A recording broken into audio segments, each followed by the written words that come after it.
Zicela emashumini amahlanu izingoma zezigodi ezihlukene ebeziyingxenye yengoma kazwelonke.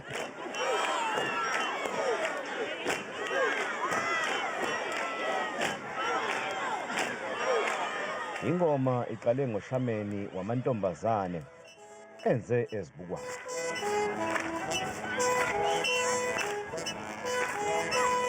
Nakulo nyaka ingoma kazwelonke ibibandakanya inhlobo ezihlukene zengoma okhona kuzo ushameni okuyiwona omningi kakhulu, umzansi kanye nenya. Belelikhulu kakhulu isasasa kulo nyaka. Kulo nyaka awu-45 amaqembu akhona, amagosa shoot amagosa awu-45 namaqembu awu-45 aphefoma nje namhlanje ngoba sishilo ukuthi ake siphumeni siye endaweni eziningi siyocinga leli talente laba bantu abangaliboni.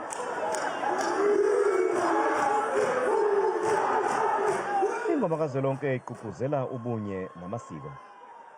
Igazi lethu nje nenhliziyo iphefumula lokho, uyabona.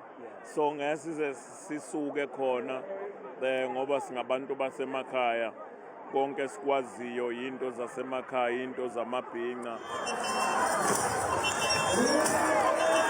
Nakulo nyaka ifolo likaMaskandi beliyingxenye yengoma kazwelonke.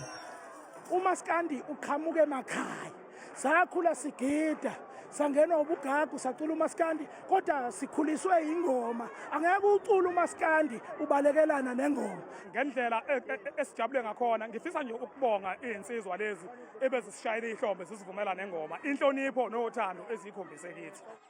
Ingoma kazwelonke ihlanganisa abantu abaphuma ezinhlakeni zomphakathi ezihlukene, ngisho nosombusazwe imbala.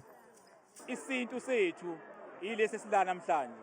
Uma ufuna ukwazi ngathi njengamaZulu namhlanje ayigqaja-ke ngobuthina ngoba okuningi okugcina sokuvela kuba sengathi umuntu uma esengalo kwipolitiki akasuke ekhaya elithize. Namhlanje-ke umuntu uzobona ukuthi ukuba umZulu uqala la namhlanje. Awu, sithe uma siqeda nje ukuxoxa noNgqondo Qhamthushu uNomarali, savele salingeka ukumbuza ukuthi wayebonisiwe yini nge-GNU njengoba phela-ke wayehambela wonke amarali amaqembu ombusazwe ngesikhathi ke sokhetho. Ngasheshe ngayibona nje kuqaleni lento ukuthi kumele behlangane bebe ndawonye cause lento iyafana, so ababe ndawonye nje besebenzisane ukuze bezothuthukisa iNingizimu Afrika. Ingoma kazwelonke ibibanjwa unyaka wesithathu nonyaka.